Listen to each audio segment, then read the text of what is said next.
সংবাদ সবাইকে স্বাগত জানাচ্ছি। আমি ফিরোজ তোহা। শুরুতেই সংবাদ শিরোনাম জানিয়ে দেব এই মুহূর্তে হাতে পাওয়া সর্বশেষ গুরুত্বপূর্ণ আপডেট বাংলা সংবাদ। শুরুতেই থাকছে আওয়ামী লীগের দুর্নীতি, আলিবাবা ৪০ চোরের গল্পকেও হার মানিয়েছে বলে মন্তব্য করেছেন জাতীয়তাবাদী দল বিএনপির স্থায়ী কমিটির সদস্য গয়েশ্বর চন্দ্র রায়। এবারে জানাবো বিএনপির স্থায়ী কমিটির সদস্য নজরুল ইসলাম খান বলেছেন, সরকার ভারতকে ট্রানজিট নয় করিডোর দিয়েছে, আর তিস্তা প্রকল্পের কাজে ভারতের সঙ্গে রাজি হলে পানি বন্টন প্রসঙ্গ থেকে সরকার সরে আসবে। জানাবো খালেদা জিয়ার বিরুদ্ধে মিথ্যা মামলা। বিএনপির ভাইস চেয়ারম্যান বরকতুল্লাহ বুলু বলেন, বাংলাদেশের মানচিত্র মানে জিয়াউর রহমান, বাংলাদেশের মানচিত্র মানেই খালেদা জিয়া, বাংলাদেশের মানচিত্র মানেই তারেক রহমান, এর বাইরে কেউ নয়। এদিকে প্রধানমন্ত্রী ও সংসদ নেতা শেখ হাসিনা বলেছেন, আওয়ামী লীগ দেশকে বিক্রি করে না, বরং খালেদা জিয়া, এরশাদ এবং জিয়াউর রহমান সেটা করেছেন। জানিয়ে দেব বিরোধী দলীয় নেতা ও জাতীয় পার্টির চেয়ারম্যান জে এম কাদের বলেছেন, মুক্তিযুদ্ধের চেতনার নামে চাকুরিতে কোটা ব্যবস্থার মাধ্যমে বৈষম্যমূলক সমাজ গঠন ধ্বংস করা হচ্ছে। মুক্তিযুদ্ধের পরবর্তী প্রজন্মের জন্য চাকুরি লাভের বিশেষ বড় অঙ্কের কোটা চিরস্থায়ী বন্দোবস্ত করা স্বাধীনতার চেতনা নামে স্বাধীনতার মূল উদ্দেশ্য বৈষম্যমূলক ন্যায়বিচার ভিত্তিক সমাজ গঠনকে ধ্বংস করা। এবং সর্বশেষ জানাবো আন্তর্জাতিক সংবাদ।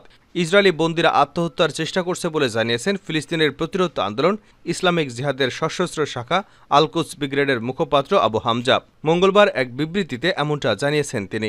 এতক্ষণ শিরোনাম শুনছিলেন, এবার বিস্তারিত। প্রিয় দর্শক, আপনি যদি এই চ্যানেলে নতুন হয়ে থাকেন, ভিডিওটি দেখতে দেখতে চ্যানেলটি সাবস্ক্রাইব করে আমাদের সঙ্গে থাকুন। আর এই ভিডিও সম্পর্কে আপনি আপনার মূল্যবান মতামতটি কমেন্ট বক্সে জানিয়ে দিন। আর হ্যাঁ প্রিয় দর্শক, জানিয়ে দিন ভিডিওটি কোথা থেকে দেখছেন। আওয়ামী লীগের দুর্নীতি, আলিবাবা ৪০ চোরের গল্পকেও হার মানিয়েছে বলে মন্তব্য করেছেন জাতীয়তাবাদী দল বিএনপির স্থায়ী কমিটির সদস্য গয়েশ্বর চন্দ্র রায়। বিকেলে যশোরে বিএনপি চেয়ারপারসনের সাবেক প্রধানমন্ত্রী দেশনেত্রী বেগম খালেদা জিয়ার নিঃশর্ত মুক্তির দাবিতে সমাবেশে প্রধান অতিথির বক্তব্যে তিনি এমন মন্তব্য করেছেন। জেলা বিএনপির আয়োজনে শহরের টাউন হল ময়দানে এই সমাবেশ অনুষ্ঠিত হয়। কেন্দ্রীয় কর্মসূচির অংশ হিসেবে বিএনপির সমাবেশে বৃষ্টিতে ভিজে নেতাকর্মীরা অংশগ্রহণ করেন। দীর্ঘদিন পর জেলা বিএনপি এ সমাবেশে ব্যাপক সংখ্যক নেতাকর্মী উপস্থিত ছিলেন। মাঠে ছিলেন নারী কর্মীরাও। ঘণ্টাব্যাপী বৃষ্টিতে ভিজেই তারা টাউন হল ময়দানের সমাবেশে কেন্দ্রীয় নেতাদের বক্তব্য শুনেছেন। সমাবেশে গয়েশ্বর চন্দ্র রায় বলেন, অনিয়ম করে বেশি দিন টিকে থাকা যায় না। খালেদা জিয়ার অপর নাম গণতন্ত্র। খালেদা জিয়া মুক্ত পেলে জনগণ মুক্তি পাবে। সীমান্ত হত্যার সমালোচনা করে বিএনপির এই জ্যেষ্ঠ নেতা বলেন, প্রতিদিনই সীমান্ত হত্যা হচ্ছে। সেই সীমান্ত রক্ষায় বাহিনী ছিল বিডিআর রাইফেল। এখন রাইফেল শেখ হাসিনা ঘরে তুলে দিয়েছেন। এখন নাম দিয়েছেন বর্ডার গার্ড। গার্ডদের কোনো অর্ডার নেই গুলি করার। ওনারা গুলি করবে আর আমরা খাবো।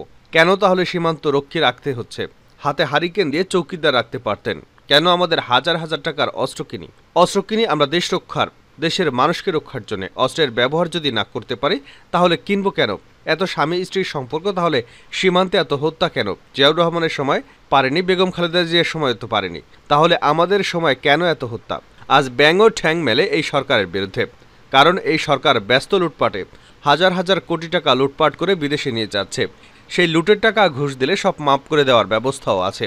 সরকারের উন্নয়ন আর দুর্নীতির সমালোচনা করে গয়েশ্বর চন্দ্র বলেন, উন্নয়ন তো দয়ার টাকায় নয়। উন্নয়নকে রিলিফ জনগণের কাছে? উন্নয়ন জনগণের অধিকার, জনগণের টাকায় উন্নয়ন হয়। উন্নয়নের কথা বলে এক একটা প্রজেক্টের নাম করে সরকার হাজার হাজার কোটি টাকা লুটে পুটে খাচ্ছে। এই লুটপাট কারা করছে? শেখ হাসিনার সরকার ও তার মাফিয়ারা। এই মাফিয়ার সর্দারকে শেখ হাসিনা। এই সরকারের কাছে অর্থনীতি বলে কোনো নীতি নেই। এই সরকারের কাছে শুধু দুর্নীতি। এই মাফিয়া আর দুর্নীতি সরকারের ব্যবস্থা জনগণের মঙ্গল তো দূরের কথা, দেশটাও রক্ষা করতে পারবে না। তিস্তার পানি বন্টন প্রসঙ্গ থেকে সরকার সরে আসবে নজরুল ইসলাম খান। বিএনপির স্থায়ী কমিটির সদস্য নজরুল ইসলাম খান বলেছেন, সরকার ভারতকে ট্রানজিট নয় করিডোর দিয়েছে, আর তিস্তা প্রকল্পের কাজে ভারতের সঙ্গে রাজি হলে পানি বন্টন প্রসঙ্গ থেকে সরকার সরে আসবে। জাতীয় প্রেস ক্লাবে আব্দুল সালাম হলে বুধবার ইসলামী আন্দোলন বাংলাদেশ আয়োজিত জাতীয় সংলাপে প্রধান অতিথির বক্তৃতায় তিনি এসব কথা বলেন। ভারতের সঙ্গে বাংলাদেশের সম্পর্কের বিষয়ে নজরুল ইসলাম বলেন, আমাদের প্রতিবেশী বদলাতে পারবে না, প্রতিবেশীর সঙ্গে আমাদের সুসম্পর্ক থাকবে, কিন্তু সেটা হবে পারস্পরিক শ্রদ্ধা, বিশ্বাস এবং স্বার্থের ভিত্তিতে। যখনই আমাদের সরকার রাজি হবে তিস্তা প্রকল্পে আমরা ভারতের সহযোগিতা নেব, তাহলে বুঝতে হবে সরকার তিস্তার পানি বন্টনের যে প্রসঙ্গ সেখান থেকে সরে এসেছে। খালেদা জিয়ার বিরুদ্ধে মামলা মিথ্যা, বরকতুল্লাহ বুলু। বিএনপির ভাইস চেয়ারম্যান বরকতুল্লাহ বুলু বলেছেন, বাংলাদেশের মানচিত্র মানেই জিয়াউর রহমান, বাংলাদেশের মানচিত্র মানেই খালেদা জিয়া, এই বাংলাদেশের মানচিত্র মানেই তারেক রহমান, এর বাইরে কেউ নয়। বুধবার বিকেলে কক্সবাজার জেলা বিএনপি আয়োজিত এক সমাবেশে প্রধান অতিথির বক্তব্যে এসব কথা বলেন তিনি। সরকারের উদ্দেশ্যে বুলু বলেন, আজকে আপনারা দেশ বিক্রি করে দিচ্ছেন। বেগম খালেদা জিয়াকে 2 কোটি টাকার মিথ্যা মামলা দিয়ে তশরুপের দায়ে মিথ্যা মামলায় অভিযুক্ত করে সাজা দিয়েছেন। সেটি কোনো মামলাই নয়, সে টাকা এখনো ব্যাংকে পড়ে আছে, সেই টাকা এখন 2 কোটি থেকে 9 কোটি হয়েছে। বিএনপির ভাইস চেয়ারম্যান আরও বলেন, আপনার বিরুদ্ধেও দালিলিক প্রমাণ সহ অনেকগুলো মামলা ছিল, সেই মামলাগুলো আপনি ক্ষমতা এসে বিচারকদের দিয়ে প্রত্যাহার করে নিয়েছেন।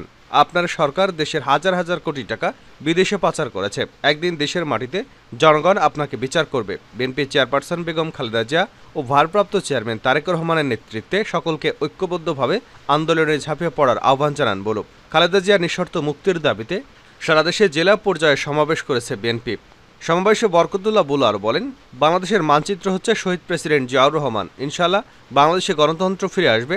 আমাদের একজন তরুণ মেজর চট্টগ্রামের কালুরঘাট বেতার কেন্দ্র থেকে 71 সালে 26শে মার্চ বাংলাদেশে যে স্বাধীনতার ঘোষণা দিয়েছিলেন, তারই ধারাবাহিকতায় প্রধানমন্ত্রী হিসেবে শপথ গ্রহণ করেছিলেন তাজউদ্দিন আহমেদ। এটা তার মুখের কথা। আজকে আওয়ামী লীগ তাকে স্মরণ করে না। যিনি মুক্তিযুদ্ধে 9 মাস নেতৃত্ব দিয়েছেন, আওয়ামী লীগ তাকে স্মরণ করে না। বরকতুল্লাহ বুলু বলেন, আওয়ামী লীগ শহীদ জিয়ার পরিবারের মর্যাদা দেয় না, তাজউদ্দিনের নাম আওয়ামী লীগ নেয় না।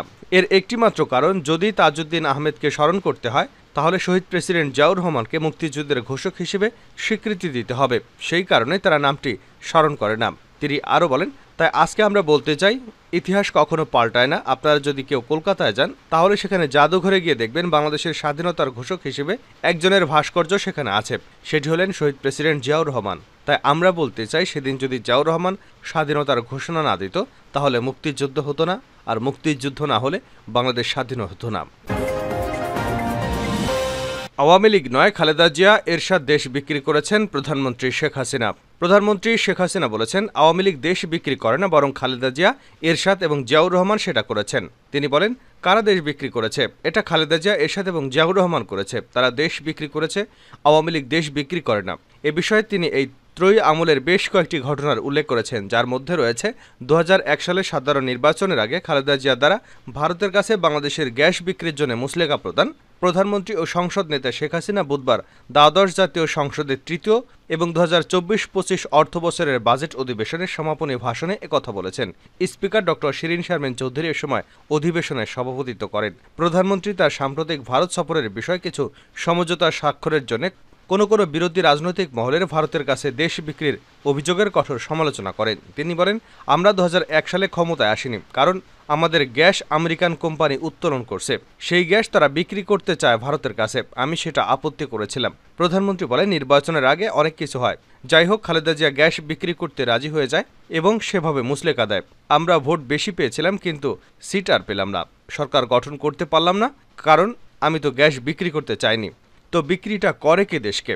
করে গেছে তো খালেদা জিয়া, করেছে এরশাদ, করেছে জিয়াউর রহমান, এরাই করে গেছেন, আওয়ামী লীগ করেনি। সংসদ নেতা প্রধানমন্ত্রী বলেছেন, আজকে পৃথিবীটা গ্লোবাল ভিলেজ, একে অপরের উপর ব্যবসা বাণিজ্য, যোগাযোগ প্রভৃতির উপর নির্ভরশীল। এগুলো দরজা বন্ধ করে থাকা যায় না। শেখ হাসিনা বলেন, আমাদের trans Asia highway trans Asia রেলের সঙ্গে সংযুক্ত হবে। আজকে ভারতকে আমরা ট্রানজিট দিলাম কেন? এটা নিয়ে তারা প্রতিক্রিয়া, আমাদের ট্রানজিট তো আছেই, ত্রিপুরা থেকে বাস চলে আসে ঢাকায়, ঢাকা হয়ে কলকাতা পর্যন্ত তো যাচ্ছে। এতে ক্ষতিটা কি হচ্ছে? বরং আমরা রাস্তার ভাড়া পাচ্ছি, সুবিধা পাচ্ছে আমাদের দেশের মানুষ, অনেক অর্থ উপার্জন হচ্ছে। ইসরায়েলি বন্দীরা আত্মহত্যার চেষ্টা করছে বলে জানিয়েছেন ফিলিস্তিনের প্রতিরোধ আন্দোলন ইসলামিক জিহাদের সশস্ত্র শাখা আল-কুদস ব্রিগেডের মুখপাত্র আবু হামজা। মঙ্গলবার এক বিবৃতিতে এমনটা জানান তিনি। আবু হামজা বলেন, বেশ কিছু ইসরায়েলি বন্দী আত্মহত্যার চেষ্টা করেছে। তাদের প্রতি ইসরায়েলি সরকারের অবহেলার কারণে তারাই আত্মঘাতী পথ বেছে নিচ্ছে। তিনি আরও বলেন, ব্রিগেডের ইউনিটগুলো থেকে তারা যথাযথ চিকিৎসা সেবা পাচ্ছে, অথচ বন্দী হওয়ার আগে তারা দেখেছিল ইসরায়েলি বাহিনী ফিলিস্তিনিদের কিভাবে চিকিৎসার সুবিধা থেকে বঞ্চিত রেখেছিল। ফলে তাদের বাহিনীর ওসব দৃশ্য এখন তাদের পীড়া দিচ্ছে। গত মাসে ইসরায়েলি বাহিনী 4 ইসরায়েলি বন্দীকে মুক্ত করার জন্য নুসিরাত শরণার্থী শিবিরে 270 জনেরও বেশি ফিলিস্তিনিকে হত্যা করে। এছাড়া প্রায় 700 জনকে আহত করে। উল্লেখ্য, গাজার স্বাস্থ্য মন্ত্রণালয়ের তথ্য মতে গত ৭ অক্টোবর তেল আবিবে ফিলিস্তিনি প্রতিরোধ আন্দোলন হামাসের বিরুদ্ধে যুদ্ধ শুরুর পর থেকে গাজায় কমপক্ষে ৩৭,৯০০ ফিলিস্তিনি নিহত হয়েছে, যাদের বেশিরভাগই নারী ও শিশু। এছাড়া আরও ৮৭,০৬০ জন আহত হয়েছেন।